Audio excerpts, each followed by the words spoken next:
জয় শ্রীকৃষ্ণ। রাধে রাধে। 2024 খ্রিস্টাব্দের চাতুর্মাস্য ব্রত শুরু হতে চলেছে। চাতুর্মাস মানে 4টি মাস সমন্বয়ে এই ব্রত অনুষ্ঠিত হয়। কৃষ্ণ ভক্তি বৃদ্ধির জন্য এই চাতুর্মাস ব্রত সকলের পালন করা কর্তব্য। চান্দ্র পঞ্জিকা অনুযায়ী শ্রাবণ, ভাদ্র, আশ্বিন ও কার্তিক এই মাস সমন্বয়ে চাতুর্মাস ব্রত। এই 4টি মাসের গুরুত্ব হল, শাস্ত্র সিদ্ধান্ত অনুযায়ী এই 4টি মাস ভগবান শ্রী বিষ্ণু ক্ষীর সমুদ্রে শ্বেতদ্বীপে অনন্ত শয্যায় শায়িত হন। চান্দ্র পঞ্জিকা অনুযায়ী আষাঢ় মাসের শুক্লপক্ষের একাদশী তিথি অর্থাৎ এই শয়নী একাদশীতে, যেটি পালন করা হবে 17 জুলাই বুধবার। এই শয়নী একাদশীতে ভগবান শ্রী বিষ্ণু যোগ নিদ্রায় শায়িত হন এবং এর ঠিক 2 মাস পর মানে ভাদ্র মাসের শুক্লপক্ষের একাদশী তিথিতে অর্থাৎ পার্শ্ব একাদশী তিথিতে ভগবান শ্রী বিষ্ণু পার্শ্ব পরিবর্তন করেন মানে পাশ ফেরেন এবং এর ঠিক 2 মাস পর কার্তিক মাসের শুক্লপক্ষের একাদশী তিথিতে ভগবান উত্থিত হন। সেটিকে বলা হয় উত্থান একাদশী ব্রত। এই 4 মাস ভগবান নিদ্রায় শায়িত হন, তাই এই 4 মাস মনুষ্যের জন্য বিশেষ বিধিনিষেধ রয়েছে। এই চাতুর্মাস ব্রত সকলের পালন করা কর্তব্য। এই ব্রত পালন করার জন্য কঠোর বিধি ও সরল বিধি দুইই রয়েছে। এই চাতুর্মাস্য ব্রত 3 ভাবে পালন করা যায়। যারা চান্দ্র পঞ্জিকা অনুসরণ করেন তাদের পূর্ণিমা থেকে পূর্ণিমা অথবা একাদশী থেকে একাদশী বিধি পালন করেন। যারা সৌর পঞ্জিকা অনুসরণ করেন তাদের ক্ষেত্রে সংক্রান্তি থেকে সংক্রান্তি। বেশিরভাগ ভক্তগণ অর্থাৎ গৌড়ীয় সম্প্রদায় ভক্তরা অর্থাৎ ইসকনের ভক্তরা পূর্ণিমা থেকে পূর্ণিমা এই ব্রত পালন করেন। আর কেউ কেউ শয়ন একাদশী থেকে উত্থান একাদশী পর্যন্ত এই ব্রত পালন করতে পারেন। 2024 খ্রিস্টাব্দের চাতুর্মাস্য ব্রতের যে সময়কাল, সেটি পূর্ণিমা থেকে পূর্ণিমা পর্যন্ত যারা পালন করবেন সেই সময়কাল দেখে নিন। 21 জুলাই থেকে শুরু হচ্ছে এই চাতুর্মাস্য ব্রত এবং এটি চলবে 15 নভেম্বর পর্যন্ত। 21 জুলাই থেকে 18 আগস্ট প্রথম মাস, চান্দ্র শ্রাবণ। শাক বর্জন করতে হবে এই মাসে। 19 আগস্ট থেকে 17 সেপ্টেম্বর দ্বিতীয় মাস, চান্দ্র ভাদ্র। দধি বর্জন করতে হবে এই মাসে। 18 সেপ্টেম্বর থেকে 16 অক্টোবর তৃতীয় মাস, চান্দ্র আশ্বিন। দুধ বর্জন করতে হবে সেই মাসে। 17 অক্টোবর থেকে 15 নভেম্বর চতুর্থ মাস, চান্দ্র কার্তিক। আমিষ আহার সম্পূর্ণ বর্জন করতে হবে সেই মাসে। কিন্তু নিয়ম অনুসারে যদি এই ব্রত কেউ পালন করে থাকে তাহলে এই 4 মাসেই আমিষ আহার বর্জন করা অবশ্যই কর্তব্য। বরাহ পুরাণে উল্লেখ আছে, আষাঢ় মাসের শুক্লা দ্বাদশী তিথি থেকে কার্তিকের দ্বাদশী পর্যন্ত 4 চান্দ্র মাস অর্থাৎ আষাঢ় পূর্ণিমা অর্থাৎ গুরু পূর্ণিমা হতে কার্তিক পূর্ণিমা পর্যন্ত 4 চান্দ্র মাস কাল অথবা কর্কট সংক্রান্তি অর্থাৎ সৌর শ্রাবণ হতে সৌর কার্তিক পর্যন্ত শ্রী চাতুর্মাস্য ব্রতের পালন করতে হয়।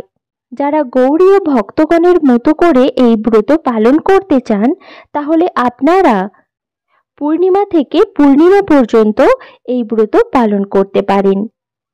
এবার বিস্তারিতভাবে জেনে নিন কোন মাসে কি নিষিদ্ধ।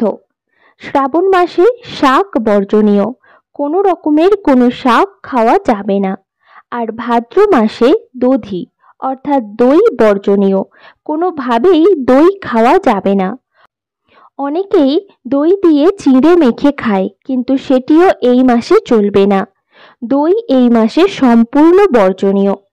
আশ্বিন মাসে দুধ বর্জনীয়, কিন্তু দুধ দিয়ে তৈরি অন্য যে কোনো খাবার খাওয়া যাবে, যেমন মিষ্টি, পায়েস, রসগোল্লা, সন্দেশ। শুধুমাত্র তরল দুধ পান করা যাবে না। এবং কার্তিক মাসে পটল, বেগুন, শিম, বরবটি, মাশরুম, মসুর ডাল, কলাই ডাল, মাসকলাই, পেঁয়াজ, রসুন, মাছ, মাংস, ডিম ও কোনো প্রকার বাসি দ্রব্য গ্রহণ করা যাবে না। চেষ্টা করবেন এই 4 মাসই সর্বপ্রকার আমিষ আহার বর্জন করার। যদি 4 মাস আমিষ আহার বর্জন করতে না পারেন, তাহলে অন্তত কার্তিক মাসে অবশ্যই আমিষ আহার বর্জন করুন। ভবিষ্যৎ পুরাণে উল্লেখ রয়েছে, যে ব্যক্তি নিয়ম, ব্রত, জপ ব্যতীত চাতুর্মাস্য যাপন করে সে মূর্খ ও জীবিত অবস্থায় মৃত্যুতুল্য। অর্থাৎ এই চাতুর্মাস্য সময়কালে যারা নির্দিষ্ট ব্রত পালন না করে, হরিনাম জপ না করে, তাহলে সে মূর্খ ও সে জীবিত থেকেও মৃতের সমান। যারা এই চাতুর্মাস্য ব্রত আষাঢ় মাসের শুক্লপক্ষের একাদশী তিথি থেকে শুরু করতে চাইছেন, তারা 17 জুলাই বুধবার দেবশয়নী একাদশীর দিন থেকে শুরু করবেন চাতুর্মাস্য ব্রত। এই তিথি থেকে 4 মাসের জন্য ক্ষীরসাগরে নিদ্রা যান বিষ্ণু। তখন থেকেই শুরু হয় চাতুর্মাস্য। এ সময়ে সমস্ত ধরনের শুভ অনুষ্ঠান বর্জিত। জ্যোতিষ অনুযায়ী চাতুর্মাসে জপ, তপ ও পূজার্চনা বিশেষ মাহাত্ম্য রয়েছে। এর প্রভাবে আত্মা শুদ্ধি হয় এবং অক্ষয় পুণ্য লাভ করা যায়। চাতুর্মাসে বিশেষ কিছু কাজ নিষিদ্ধ এবং কিছু কাজ করার বিধান দেওয়া রয়েছে। চাতুর্মাসের মাহাত্ম্য এই 4 মাসে কি করবেন কি করবেন না সে বিষয়ে বিস্তারিতভাবে আরও কিছু বলা হচ্ছে, জেনে নিন। চাতুর্মাসের 4টি মাস হলো শ্রাবণ, ভাদ্র, আশ্বিন ও কার্তিক। এই মাসগুলিতে নারায়ণ যোগ নিদ্রায় থাকেন। এই সময়ে কথিত হয় শিব সৃষ্টি সঞ্চালনের দায়িত্ব পালন করেন। পুরাণ ও শাস্ত্র অনুযায়ী এই সময়ে লক্ষ্মী ও নারায়ণের পুজো করলে ব্যক্তির সমস্ত কষ্ট দূর হয়। বিষ্ণুর নাম স্মরণ করলে সমস্ত পাপ থেকে মুক্তি পাওয়া যায়। পাশাপাশি কোষ্ঠীতে উপস্থিত সমস্ত দোষ দূর হয়। ব্যক্তির সুখ, সমৃদ্ধি ও অর্থলাভের পথ প্রশস্ত হয়। চাতুর্মাসে কি করবেন? চাতুর্মাসে জপ তপ করা উচিত। মনে শ্রদ্ধা ভক্তির আবেগ থাকা উচিত। এই মাসে প্রতিদিন সত্যনারায়ণ ব্রত কথা শোনা উত্তম। চাতুর্মাসে পুজো, প্রার্থনা, সৎসঙ্গ, দান, যজ্ঞ, তর্পণ, সংযম, ইষ্টদেবের পুজো করা উচিত। এই মাসে ব্রহ্মচর্য পালন ও সামাজিক কাজ করুন। চাতুর্মাসে সূর্যোদয়ের আগে উঠে প্রাতঃস্নান করে লক্ষ্মীনারায়ণের পুজো করুন। পাশাপাশি প্রতিদিন বিষ্ণু সহস্র নাম, কনকধারা স্তোত্র পাঠ করুন। এই 4 মাসে সাত্ত্বিক ভোজন করা উচিত। পাশাপাশি অন্ন দান, দীপদান, বস্ত্রদান, ছায়া ও শ্রম দান করার বিশেষ মাহাত্ম্য রয়েছে। চাতুর্মাসে অধিকাংশ সময় মৌন ধারণ করে থাকবেন। দিনে একবার মাত্র উত্তম ভোজন করবেন। এই 4 মাস মেঝেতে ঘুমানো উচিত। এই 4 মাসে ব্রজধামের যাত্রা করা শুভ মনে করা হয়। মনে করা হয় চাতুর্মাসের সময় সমস্ত তীর্থ ব্রজধামে আসে। সারাদিনে একবার অথবা 2 বার সূর্যাস্তের পূর্বে হবিষ্যান্ন গ্রহণ করা, মাটিতে শয়ন করা, কলাপাতা ও পদ্মপাতায় হবিষ্যান্ন গ্রহণ করা, শরীরে কোনো তেল ব্যবহার করা যাবে না, চুল, দাড়ি, নখ কাটা যাবে না। হাজার মানুষের মধ্যে হয়তো 1-2 জনই সক্ষম হয় এই কঠোর ব্রত পালন করতে।